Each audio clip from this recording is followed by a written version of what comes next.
Redimel.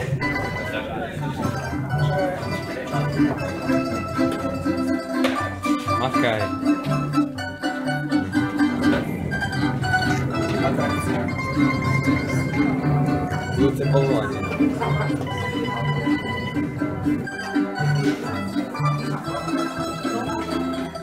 Nie, naopak. Naopak? Nie, proti. Nie? Takto.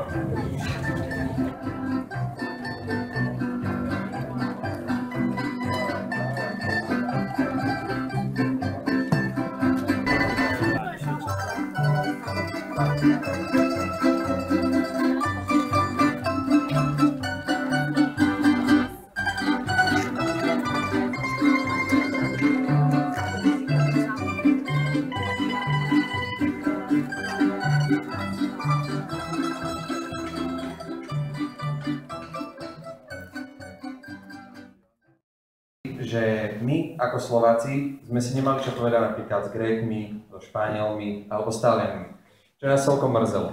Avšak boli tam jedna Srbka, s ktorou sme si vedeli rozprávať, vedeli sme si vlastne spoločné témy nejak nadviazať a mali sme spoločnú reč.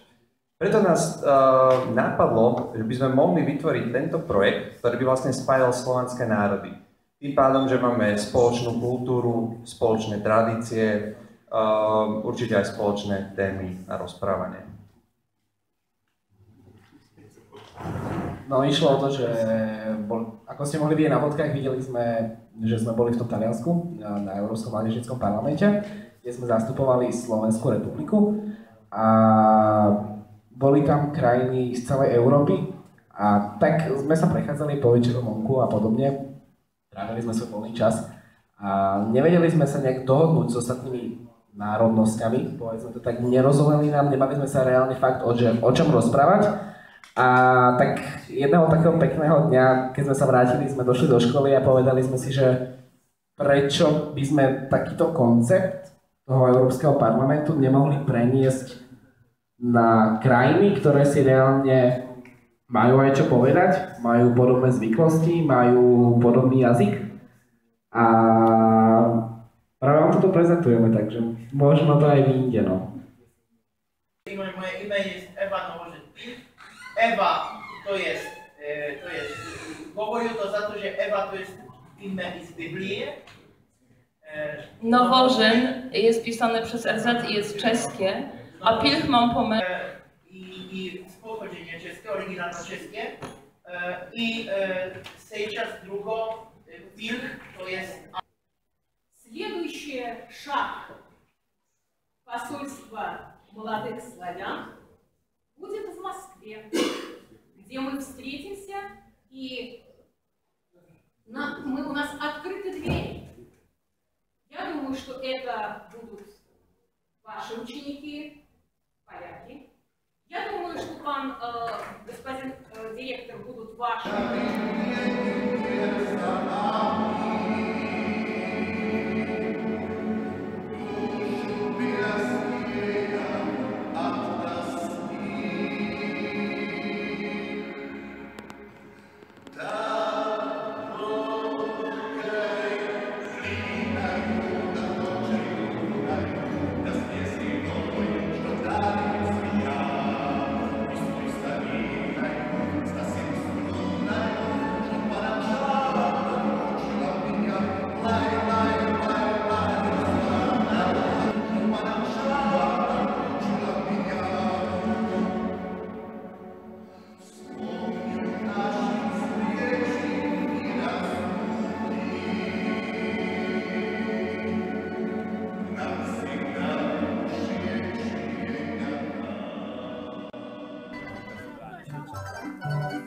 Tak.